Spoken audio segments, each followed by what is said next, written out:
big silence. The big silence. Hello, it's Karina. Welcome back. I'm so happy we're here hanging together. I'm excited. So it is May, Mental Health Awareness Month. So at the Big Silence, we are raising our voices and making noise with the Calm Heart, Quiet Mind Challenge. So if you don't know what that is, go to hashtag Calm Heart, Quiet Mind or to the Big Silence Instagram or website and join us in sharing what you do to make sure that you have a calm heart and a quiet mind. And all of my friends were coming together and sharing just so we can all talk to each other and hang out and support each other and be like, hey, maybe if you try this, this is what I do to have a calm heart, quiet mind. Maybe you can try this. So also in honor of May Mental Health Awareness Month and coming to an end on the end of May, on May 28th, I am so excited and I want you to join me. If you happen to be in Austin, Texas for it's Memorial Day weekend, so I know a lot of you will be out here, but I am doing an event at the Kendra Scott flagship store on South Congress. It is from 10 a.m. to about 2. Head over to thebigsilence.com for all the info on that on my social and Big Silence social. But we're going to do a yoga session and meditation followed by a little chat, sip, hang, have some sweets, and shop at Kendra Scott. Just say you're there for the Big Silence, and 20% of the proceeds goes to the Big Silence Foundation, which is amazing. We can use all of the support of anything to keep the foundation going for our Therapy for All program, for our upcoming youth programs and beyond, and this podcast. So any donations are we're so grateful to keep supporting the Big Silence and breaking the silence. So today's guest, I'm very excited about. It is Sasha Pieterse. You may know her. First of all, she's a passionate actress and author and entrepreneur, and she's been an actress for over 22 years, actually since she was 3 years old. And she's worked, and you may know her most from the hit Pretty Little Liars, and then she was in Inherent Vice, The Honor List, Heroes, many, many, many more. She is also a proud wife and her favorite role as a mama. And she also has her new podcast, Women In The Nude. So we did a swap, so watch out. Women In The Nude launches mid-June 2023, so make sure you head out over there to check out her podcast. It's really a passion project for her, and she wants to explore the issues women are facing today, from body positivity, mental health, sex, and more. And when I asked her, I was like, why did you start this? And we kind of bonded over this, and she was like, well, I wanted to have a community of women because has a masculine energy, much like me. Most of our best friends are males, and she wanted to have a community and support for women, and also have more, just community of women to come together and have open conversations. She's so authentic. I really have loved getting to know you, Sasha. But this, and the other thing I love, she's like, I have toned up protein products in my cabinet. I was like, hell yeah. But yeah, such an authentic, open book. I think you'll really love this podcast. And we talk about all things from growing up in Hollywood, body shaming in the public eye, having PCOS, rejection, boundaries, all the good stuff. So enjoy this episode, and make sure, as always, share this with anyone that you think would enjoy it as well. Like, comment, star on Apple Podcast app. Any support. I love you all. And together we are making everybody mentally strong. So enjoy it, and I'll see you later. Welcome to the podcast, Sasha Pieterse. Thank you. Just discussing our name pronouncements. What is your nationality? I'm Dutch and I'm Irish, but I'm born in South Africa. My entire family is still there except for my parents and my mom's mom, my grandma. Oh, wow. So So do you yeah, go? Peter says Dutch. Peter says like Yeah. very guttural, and uh I don't think I could even fully do it justice the way that they say it. But yeah, Peter says I get all sorts of things. Wait, Pieterse-Sheaffer. I know. I was gonna like yeah. I mean, everybody knows who you are. You have a I don't know huge. about that. I answer Well, to Allie. That's the thing that everyone from my Pretty Little Liars character. That's everyone says Allie, and I'm like, oh yeah, that's me. It's much easier to say. I get it. my name's Allie. So we had a fun conversation yesterday for your new podcast. Yeah. We were just Yeah, talking about absolutely. why you started Women in the Nude. Yeah, so I started Women in the Nude podcast mainly because, and like you, community for women, that was really important to me. I had mainly close guy friends growing up, other than my best friend, who she's a rock star, and has been my consistent. But when I started having health issues that were female related, I realized that I didn't have enough girlfriends to talk to about it, who understood me, who understood those just little ins and outs of, I mean, even just the basics of having your period. Um, and my mental health was uh, always being challenged through all of this. And I want that for other women, and I want to be able to facilitate that and potentially be there for that person. And this kind of ended up seeming like a no-brainer, even though I don't necessarily have the time for it, but I'm making time because it's important. I know. Same. Number one, I have a lot of male friends that are my best friends, and then super close female friends too. But I don't know. What sign are you? I'm an Aquarius. Okay, I don't really know anything about astrology, but I'm an Aries, but Nice. I like that. Yeah, I don't either. I know that it's weird that how many similarities, yeah. I'll acknowledge that. I know there's something there. I don't know about I don't do like the horoscope thing first, So monthly or the weekly or anything like that. okay. So your family's from South Africa. And are Mhm. you first generation, second here in the US? First generation here. Yeah. No, Wow. sorry. No, I was born in South Africa. Oh, So okay. yeah. So, but the first of us here, I suppose. Yeah. Yeah. My son, I guess, would be the first Yeah. generation here. Yeah. Yeah. My grandma was pregnant with my dad when she immigrated from the Ukraine in Okay. 1950. So I'm technically second generation because she was pregnant with him and he was born here. Yeah. But okay, It's pretty cool. all right. So Sasha, growing up, I want to know about this because you started acting at 3, right? Yeah, I was around 3.5. So yeah, born in South Africa. My parents were professional dancers. They traveled all over the place. We lived in France for a year. And about, I don't know, three or 4 months or so back in South Africa before everything was finalized to immigrate to the States. And I was around 3. Um, and that was obviously a really big change for my parents. It was, fun for me. I have a lot of early memories. And they were all good. I've got memories from being in a French English school in France in Nice, which is crazy because I was so little. But America gave us so many amazing opportunities that we definitely wouldn't have had in South Africa. And my parents, based on their career, had so many friends that had already moved to the States. And we had our own little community here because of that. And a couple of them had their kids in the industry. And I was very animated as a child. I loved being in front of the camera and, taking photos and all those things. And so Would they you were like, well, why don't you just take acting a class? photo? Or, Well, it wasn't even acting classes. They were like, well, just let's just like get a good photo of her and send it over to our son's agency and just see what happens. And that's like one of those things. It's the hardest thing to do in the industry is to get representation. Magically, for some reason, they wanted me. So we started driving from Nevada, which is where we immigrated to California, back and forth.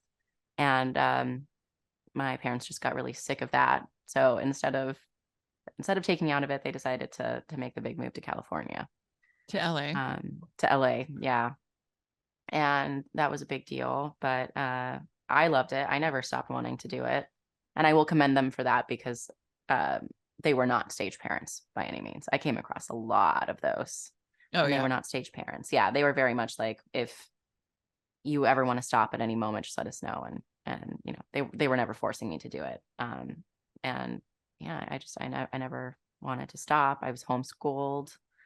Your I did the entire whole time, shebang. like My all entire, yeah, because I was auditioning so much and I was working, and so it's kind of impossible to stay in one school. Teachers in a public or private school have to prepare that work for you to be able to do that on set, Yeah. or you know, when you're away, and they don't like to do that, and I don't blame them. So you get kicked out of a lot of schools if you're not homeschooled. Yeah. And this was a good consistent way of doing that, and I could do it on set, and I ended up graduating really early because I was working, and that made sense. It was necessary. So I'm so interested too, because I don't know your industry. So on, a lot of people listening are probably like, they know your story, but Yeah. I'm just Oh no, yeah. But so you start working at 3. What was your first job? The most badass job. It was a Lexus commercial. It was a Christmas Ooh. Lexus commercial. Oh yeah. And I was sleeping in bed, and fake snow was falling behind the window. That was the best gig ever. Just trying to get a Sleeping, 3-year-old to I take would a nap. love a gig where I can just sleep. Yeah. Yeah. So that was the first taste. And from then it was lots of commercials, and I did like some Polly Pocket voiceovers and lots of fun little silly things. And then when I was 6, I got my first TV show, which was called Family Affair. It was the remake of the old show Family Affair, and it was with Tim Curry and Gary Cole. And that was amazing. That was a really fun first experience into television and film. Tim Curry I love Gary too, but Tim Curry was just so amazing with us, with the kids on the show. They were both just class acts, and that was really cool. We were up against Friends, which is comical. So that didn't last. We were only on for a season, but it was a really nice introduction to the industry and the good side of it, you know. Yeah. I want to go back to, because I'm just so interested, when you said you witnessed some like stage parents. What's the funniest and most interesting story? You know what? I don't even necessarily know if we can call them funny. Yeah, I know. When I said funny, But I was no, I like, know what you mean. No, it's interesting. sad, and there are some definitely funny moments. I feel like I experienced more of it while you're like in an audition room, or in a waiting room for an audition. You know, it's these parents that are like so strict and like fixing things on there, and like going like very intense, and you know, almost like militant with the way that they need to make sure that their child is on, that's going to have a good audition. And then on set, they're constantly bugging people. Or they're just making it about themselves. That happens a lot. I mean, there's so many child actors. I mean, even Drew Barrymore, she's got such a hard history with her mom and her family. And that's, they use it, either they just use the money for themselves, or they want to get in with, you know, people higher up. And Yeah, or I could see them living out their dreams through their child. absolutely. Yeah. And Yeah. I've bumped shoulders and come across a lot of people that have had tragic outcomes because of their parents and the industry. I'm trying to think of like an actual moment. I know that we knew somebody that would put listening devices on her son so that she could actually hear how his audition went, because she didn't believe him when he would say it was good or bad, which I think is really messed up. Yeah, like, you're lying. I don't think your audition went well, or it didn't go well, or you didn't get feedback, so you must have done something wrong. Let's listen back. wow. Which is just terrible. I had, you know, there are definitely things that I wish I could do differently, and we can go into as much of that as you want. But as far as a childhood acting experience, I had a really good one. And I think it was probably because my parents were in the entertainment industry. It wasn't the same side, but their work ethic was so good that they were instilling that in me from a young age. What would you do That different? was super helpful. You mentioned that. Yeah, this actually kind of ties in. It's my mom was with me on set, and not just because she legally had to be, but just in general, she was always there, and she she taught me how important it was just in general to be a professional, and you know, whether it was just really focusing on what I was doing, my lines, the way that she made sure that I needed everything. It was wonderful. I always felt protected. I always felt comfortable. I really loved the environment. I really loved getting to know different sides of the camera, how it worked, everybody's job. I learned pretty early on that people treat different departments really shitty for absolutely no reason. And it was important to me to figure out how I can make that better. And I'm so happy that I was able to learn that from so young, because that type of experience, you have to experience it. People can tell you, but you don't know until you're there in it. But because I was so good at being professional, I think I missed out on a lot of things. And that is because I was never a complainer. Yeah, I didn't complain. No one ever had to worry about me. And because of that, everybody that is loud gets paid attention to. I have learned that in my business as well, as I'm a very, as we have some similarities. I have a lot of patience. I like to be kind. I let people sometimes walk all over me. Yeah. But same. Yeah. But I'm just saying, like, but I also did really well in my career. I'm a different type of entertainment industry, fitness. Oh, you definitely are in there though. Yeah. Facing forward, and just try to be respectful. And I've been told that I got a lot of jobs, even pre-tone it up, because I was easy to work with. Yeah. And I would get feedback like that, and I still am very proud of it. Yeah. Because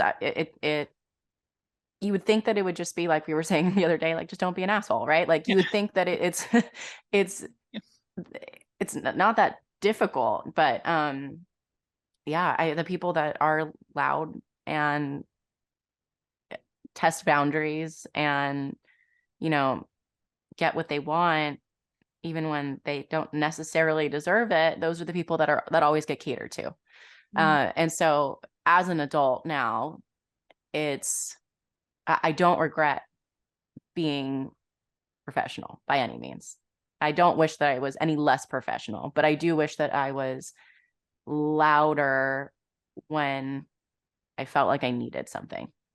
Yeah, because we were talking about boundaries yesterday, and we didn't fully dive into on your podcast, but yeah, it's it really, like, the people are the loudest and maybe not the kindest, and they do get what they want all the time, and then you like hold it. I'm speaking for myself. You hold it inside, like, I'm not being an asshole, and yet the asshole is getting everything they want, and it's so frustrating. So then I'm like, okay, let me go to therapy. Let me learn about how to set boundaries and speak up for myself. And then, like, it's a whole process, and, a different confidence that you have to build. So where are you now with setting these boundaries and realizing, like, where do you use your voice? Where do you not? Like, what is it now? Yeah. It's definitely a work in progress. I mean, actually this year, late last year, I made a pact with myself and my husband. Actually, I made a pact with myself that I'm going to take more control, because I've always had good people to be around me and support me, that have been chosen to do so, but I've never actually done it myself. And that is my thing. I am taking control now. I'm speaking up when I need to. I'm getting much better at advocating for myself. And I've always known my value to a degree, but not fully. And I think that's really just that's kind of what it is. It's coming into my own in a way that um I'm being proactive about it Yeah. rather than just kind of waiting for it to happen or waiting for there to be a moment. I think it's like a daily practice of, will I say yes to this? Will I say no to this based on, you know, what I'm worth? And I think that always kind of scared me because I always felt like it wasn't humble. Mm-hmm. Like I didn't want to think about myself being, like more than I am. That always scared me. It was like a fear of being like, no, I don't want to be um like somebody that like, oh, like who does she think she is? I never wanted anyone to say that about me. And so it was just, I always just kind of went with the flow, didn't make waves. And I'm just kind of stopping that now. Yeah. But that's not a bad thing. You're speaking up. You're No. not Yeah. an asshole. Right. Um, Yeah. Yeah. you deserve a certain respect and you deserve to have a voice. And it probably took me until I was like 35 to even exercise my voice. Like I used to like Yeah. be in therapy and they're like, where do you feel it? I'm like, my throat closes up. Have you ever had Mm, that? yeah. I Yeah. get my throat doesn't close up, but I definitely get like everything gets warm. It's like those cartoons where Mhm. yeah, everything gets warm. I feel like I'm going red, not on the outside, but the inside. It's like, um, yeah, yeah. I've there have been moments where I have in in my career where I have stood up for myself and everybody is shocked. Right. And that is something that, it hasn't happened often, but when it has, they do pay attention. Not enough, not long enough, but it is that like, Just having a voice. Like, yeah. she's got an opinion on something. Um, I think it yeah, becomes fun then, like once you start to have that voice and that opinion and you yeah, say something and then it's like, oh, your voice actually matters. And especially yeah, like in your work or my work, our opinions on things are how we think our characters and whatever that maybe should yeah. be. Like, I think it's important. And I encourage any woman out there or man, like have a voice in the kindest, nicest way. And, Right. Yeah. and, Yeah. You don't have to be an asshole with it. And I think, I don't know, for a woman too, like I've always gotten the impression of if you speak up too much, like, oh, you're a bitch. Like, mhm. yeah, she's making a scene. Yeah. Those are the things which I think are so silly because I think there's definitely a double standard there where it's like, no, this is important to me and I need you to hear me out. Well, that's a important thing that you say is the way you deliver is, Hmm. hey, I have an opinion. This is important to me. I feel like we should do this way. And, um, and then I think it's better received than, Yeah, I think we're going to start a new hashtag. Hashtag I don't be think we should.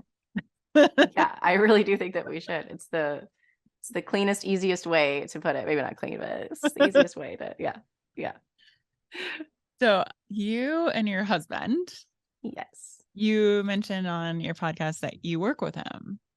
Yeah. And So yeah, so he used to be in production for a long time.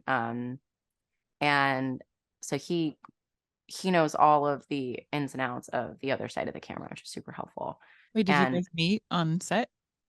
no, we were family friends, and Wait, he just because you guys like since you were a kid, like very young, we've right? known each other. So yeah, he's one of 9 siblings. He's Oh. got a big family, yeah. And I met in well, I was just getting into high school. But him and his sister and I are closer in age, and I mean, he's the middle kid. So there's much older, there's much younger. His youngest brother I met when he was 4. So I've seen the whole family grow up, and we were family friends. And his dad was in construction, or is still actually in like set constructing, and special effects and that sort of thing. And so he just kind of got into shows like Wipeout and was helping out there. Yeah. And just kind of, worked his way through production in that way.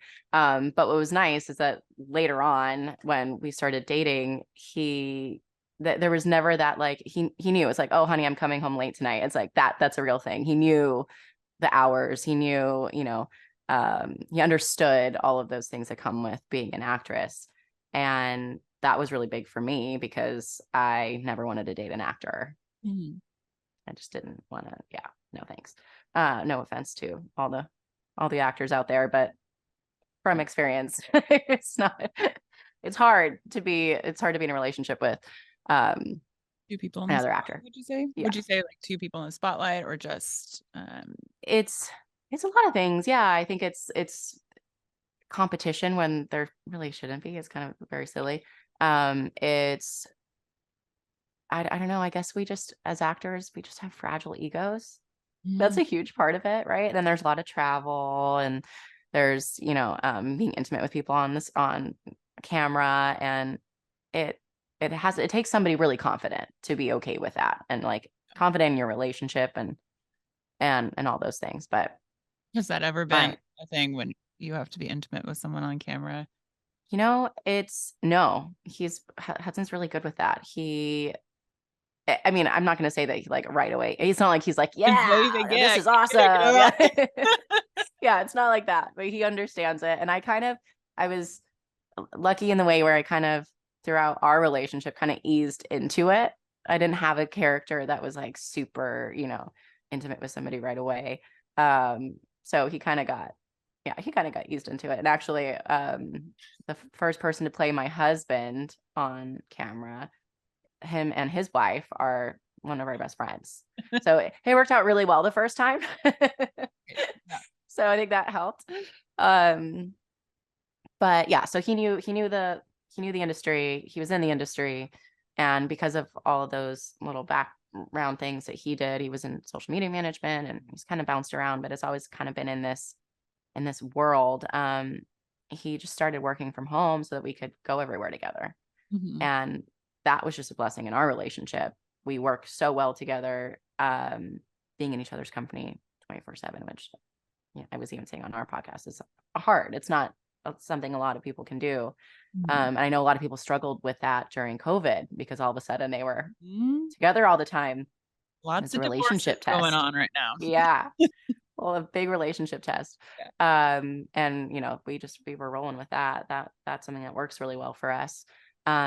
But then he started getting more involved. So he does all the editing for the podcast. He takes the majority of my photos.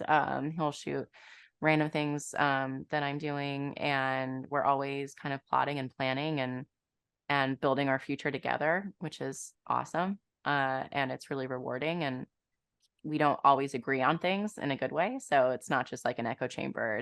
We're figuring out together to make something that we're both proud of, and writing together, and and pitching shows, and we're doing it all the time, and raising a baby. So yeah, it's a lot, but it's and it's unique, but I love it. I wouldn't have that any other way. Yeah, it's definitely unique working with a partner. I wouldn't say that Bobby and I work together, but he was just here before we started, and he was setting up the cameras and everything because he does this better than I'm learning how to run the podcast studio on my own. Yeah. But and he'll take my photos and this and that, and he'll do a lot for me. But I sometimes, and we talk about this in therapy, like then there's like this resentment side. Do you guys ever have a resentment, or is it just like you have this agreement, you're married? Yeah, I think it's definitely not perfect. I think there's been a slow evolution. But I think what worked for us is that the type of thing that he's doing is something that he's passionate about, and never completely got the opportunity before to do it. So it's almost like it's a learning ground, which can be both safe and also really nerve-wracking because he doesn't want to mess anything up. But other life things like taking out the dog and, changing diapers, and when I travel, him having to do all of it. Sometimes if it's like a quick trip, you know, he has to be home with the baby and the dogs and do all the things. And it's when I'm at work, he takes on, you know, when I'm filming, he takes on the whole load. And it's he's so good at it. But we've definitely had those conversations of like, you know, like he needs something. He was like, this got too much for me, or I can't do this anymore. I need help with this. Those types of things. Which I mean makes total sense. That's always been a priority, is communication. And there are times where just life stuff, I mean, all kinds of life stuff get in there, and you kind of have to like refocus and recalibrate and work on that. Yeah. Definitely a work in progress always. And never perfect. Yeah. Never perfect. I mean, life is not going to be perfect. Marriage is not going to be perfect. I love you. You love me. Right. It's not hashtag be assholes. And yeah, this together. It's okay. And yeah, you know, I think resentment is one of the biggest things in relationships that I want to not have and avoid, and like just really be doing it something together as partners, whether it's in business or work or life or family. And with you for family, so let's talk about PCOS. yeah. And I just want to add to this last part, the resentment thing. I think for us, that because it was there for a little bit, I think for us the most important thing was making sure that we both have something that makes us feel fulfilled. Mm-hmm. And so in that way, I always have something that makes me feel fulfilled. I'm doing what I've always wanted to do. Mm-hmm. And so I think that is the important thing, is making sure that, you know, he's getting fulfilled in his creative outlets.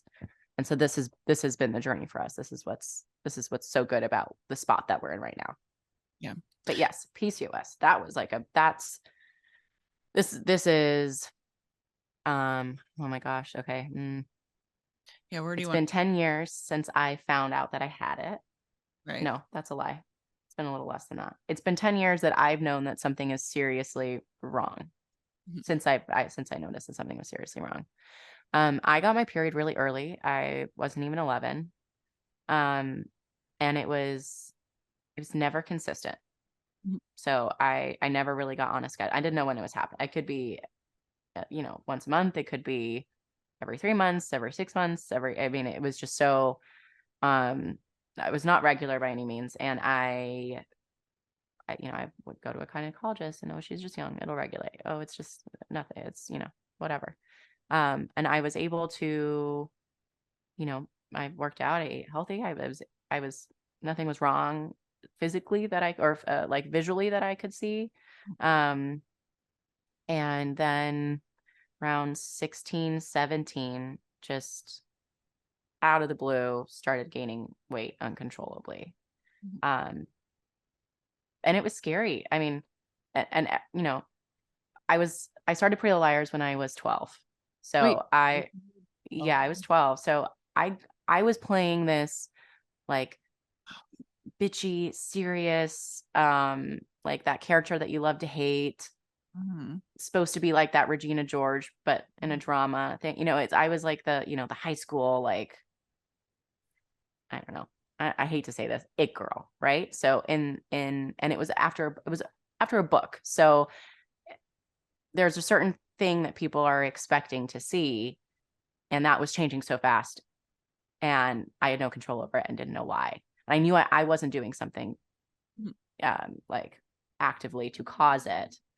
And weight gain is one of those things where it affects everything in the beginning. And everyone thought I was pregnant, or, you know, I mean, and I can't really blame them. Gone back and forth with this, because it's like when we see somebody that we see regularly change drastically, it's hard not to make assumptions.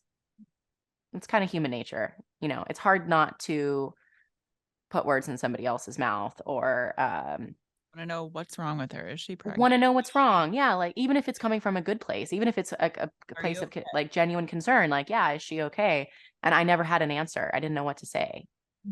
And I went to 17 gynecologists, and everybody just, like I said the other day, I said either they told me that I was lying when I said that I was eating healthy and exercising. They flat out, like, you're lying. You must not be doing those things because look at you. Mhm.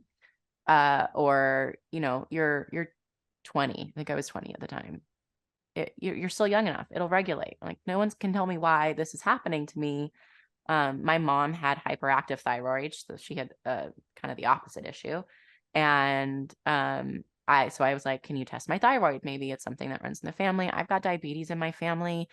It was one of those things.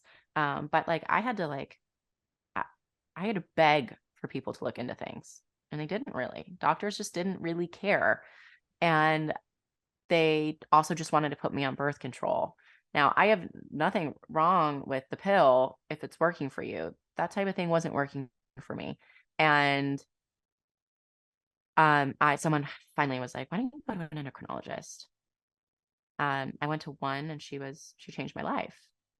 She listened to me. It was the first doctor's office where somebody actually was like, really wanted to hear me out and hear what was happening to me daily, and had the right types of questions that let me like think about, oh yeah, I didn't even think about that. Yeah, that happens too.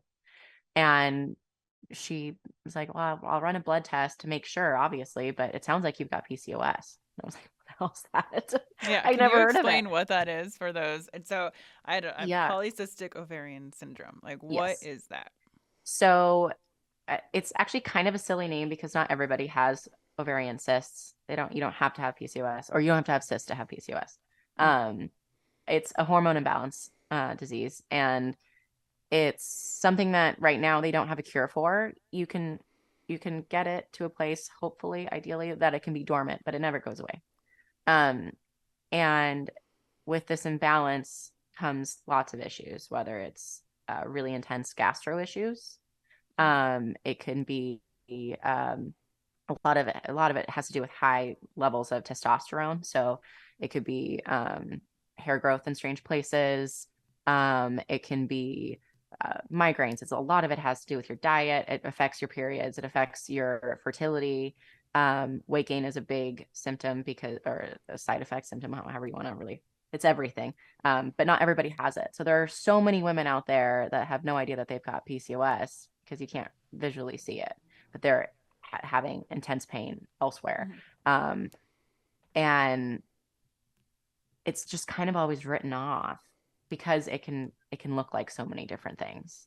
But studies have shown that a lot of women that have had breast cancer or ovarian cancer have had PCOS and no one knew.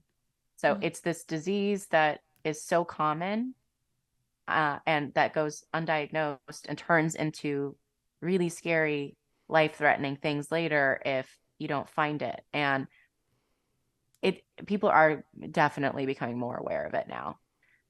But even just a couple years ago, no one had even heard of it. When you get that diagnosis, like, what did your doctor say was the next step? So from that point, which I really respect about her, she didn't want to just put me on any medication. She really wanted to figure it out.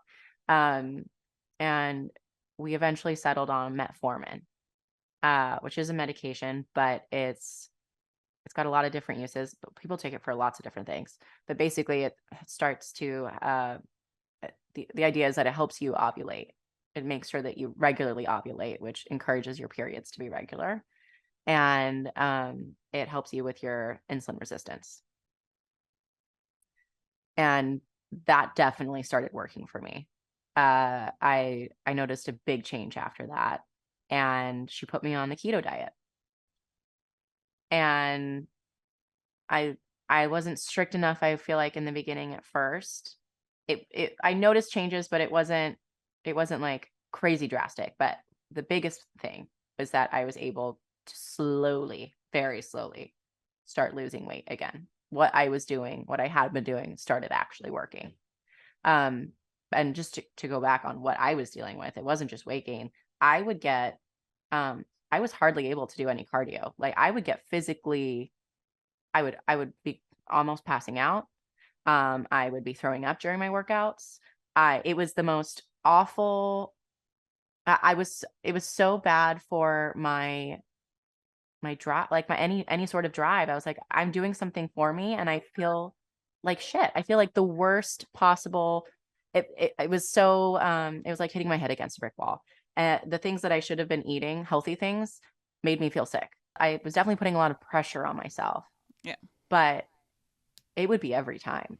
It was really unreasonable. Wow. Yeah. Wow. It wasn't just like a every now and then, or I'm going to really push myself today, or I'm really trying to grab these endorphins. And that was the other thing, is I wasn't feeling any sort of rush from my workout. I wasn't feeling validated or encouraged, or like that was just, or even general, like, yeah, that felt good. That was good for my body. I never felt that. And I used to love working out like that. It was such a big shift and for so long. So when this medication started working, when I was slowly starting to get better, that was great. It wasn't amazing. It wasn't this like night and day shift, but I could feel that it was getting better. Which in itself felt like such a big victory then. And I would go through phases where I mean, and again, it's documented because I'm, in the public eye. So you could see I would have a flare up and I would gain 30 pounds. Wow. And then I would start to lose that again. And then I would have a flare up and it would happen again. And so it's such a zigzag through this history that you would just see if you just Google me. And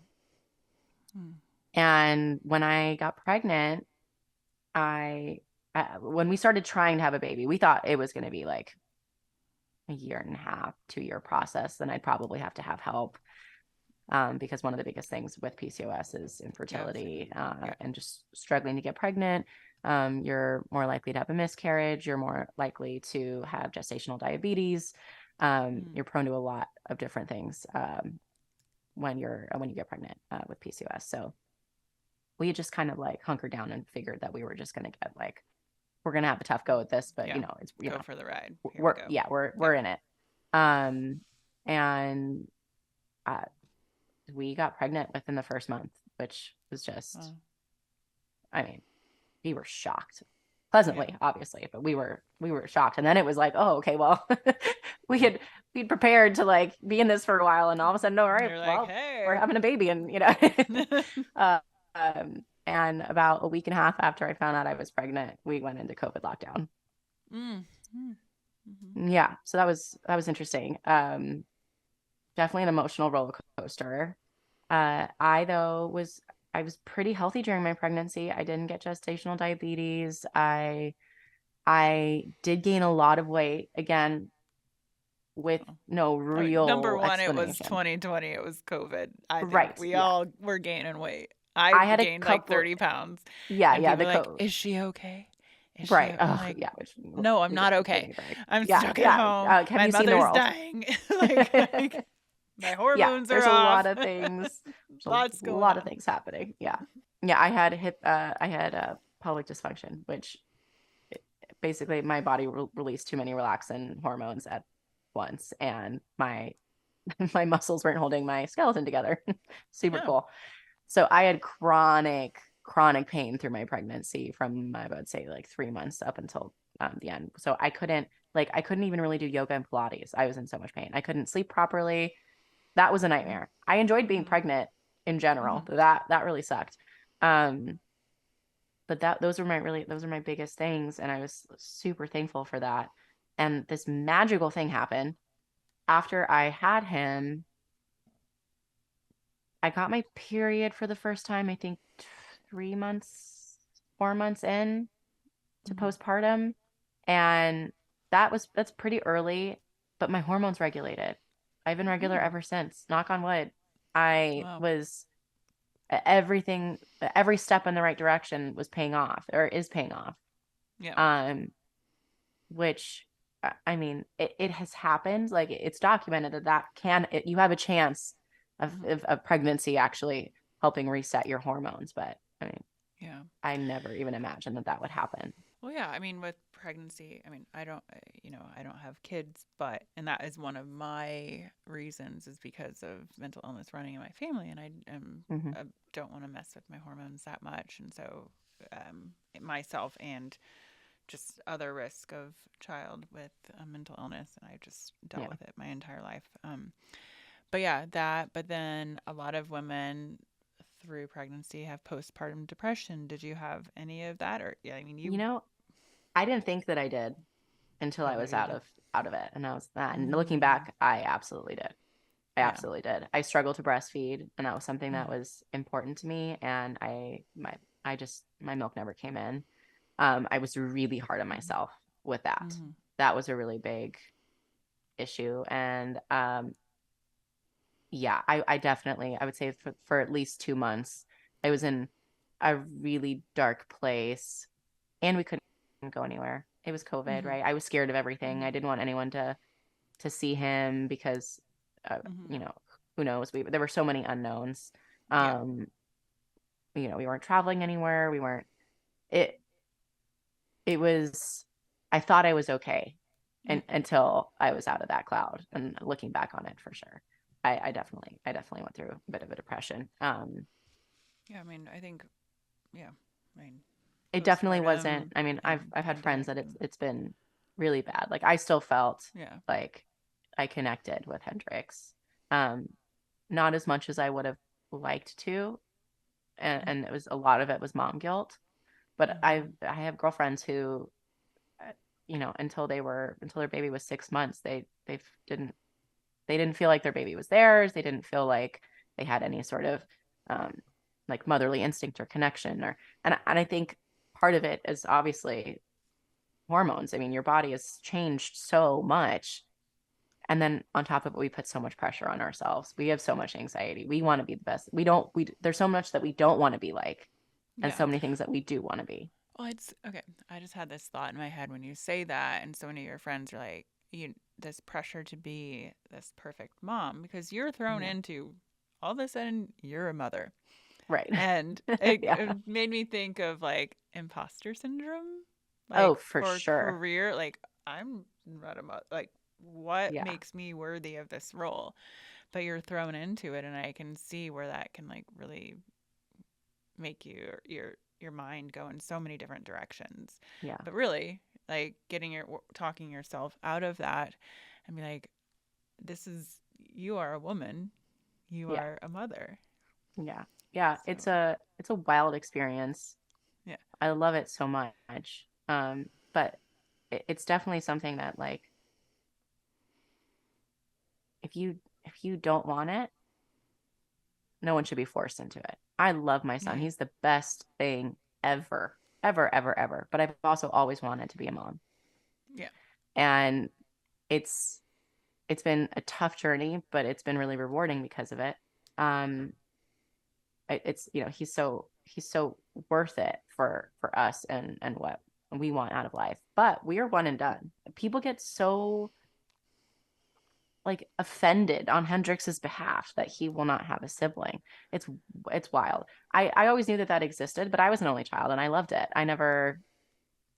I loved kids. I nannied for a long time. Like I love Mm. kids. Yeah. And um so I think a lot of those things came naturally, but I never felt like I missed anything in my childhood because I was an only child. And everyone's experience is different, but it has really shocked me how people either are completely dismissive of Mm-hmm. your feeling. It's like, oh, yeah, well, we'll see. Okay. Yeah, let me know in a couple months. Oh, right, sure. Okay. Everyone Or and you're like, no, thinks for real, like we have made our decision. It's like, yeah, but oh, honey, you I have time. It's that yeah. stuff. You're like, oh my, okay. I had to finally start speaking out about Bobby and I not having kids because the amount of questions I was No, getting, I'm sure. like, oh, and of course, like, Karina gained weight. She's pregnant. Oh, maybe she Right. lost the baby. She lost it. I'm like, Oh my God. no, we've just let us all be us. Hashtag don't be an asshole. Yeah. And like, it's Yeah. it's okay, whatever we choose. And even from my family, my dad, and I know he's gonna be listening to this, but I had to have a conversation with him because he's like, well, it's part of the human life cycle. I should Right. be a grandparent. And I'm like, Right. Dad, this is my life and my choice. And we talked through it. And so now he's like, okay. He enjoys his 5 Pomeranian Right. grandchildren and Yeah. my sister's dog. And like, Uh, this is it. yeah. Um, I want to get to a few of the community questions, but I have one more For thing I sure. want to bring up of my question. Yesterday when we were doing your podcast, you mentioned rejection, and I wrote it down Mm-hmm. because you had mentioned how you learned to deal with rejection. What is your best tip on that, and what do you mean, like rejection in what sense? I'm gonna again throw this back to my mom because they were really good about kind of instilling this in me, and this is strictly for the industry, but I feel like it can be applied to a lot of things. Um, from the very beginning, they were like, you know, do your best on this audition and then forget about it. Mm-hmm. And that sounds really simple, um, but it's a necessity. So Mm-hmm. I and this is just for auditions, right? Like especially with ones that I really want, you put everything into it. And you really want to get that one. You really can envision yourself being that person, and then you never hear back, or it's a no, or it's Mm-hmm. and you have to really swipe the slate clean, forget about it, and move on to something else. That's at its simplest. Rejection in the industry, it happens on a daily basis. People are unhappy with your direction, whatever that might be, whether that's what you look like, what you're saying, um what changes you've made, or just you as an individual. People reject you a lot, for roles, for relationships, everything.